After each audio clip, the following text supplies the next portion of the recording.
যেমন sine theta, সাগরে লবণ অতি, অতি বলতে অনেক, সাগরে লবণ অনেক। সাইনের বিপরীত সাইন, তাহলে এখানে আমরা সাগরে এটা নিব না, তো লতে হয় লম্ব, লম্ব, ওতে হয় অতিভুজ, তাহলে আমরা লিখতে পারি লম্ব বাই অতিভুজ। এবং সাইন, এই যে সাইন থিটা, সাইন থিটার বিপরীত হচ্ছে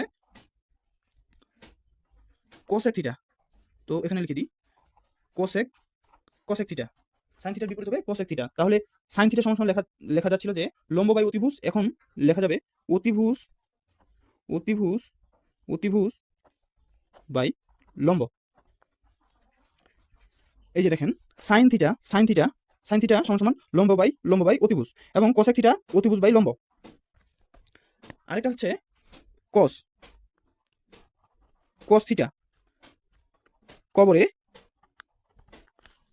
কবরে ভূত অনেক, কবরে ভূত অনেক। তাহলে কস সম্পর্কে লেখা যায় এই যে ভূত, ভূতের ভয় দুর্গু, আর অনেকের সরিও, তো ভূতে ভূমি, ওতে অতিভুজ। তাহলে কস থিটা সমান কবরে ভূত অনেক, অর্থাৎ ভূমি বাই অতিভুজ।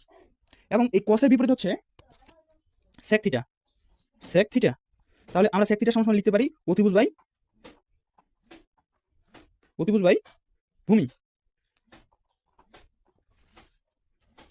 এই যে এখানে আছে কস থিটা সমান ভূমি বাই অতিভুজ, এই যে কস থিটা, কস থিটা সমান ভূমি বাই অতিভুজ, ভূমি বাই অতিভুজ।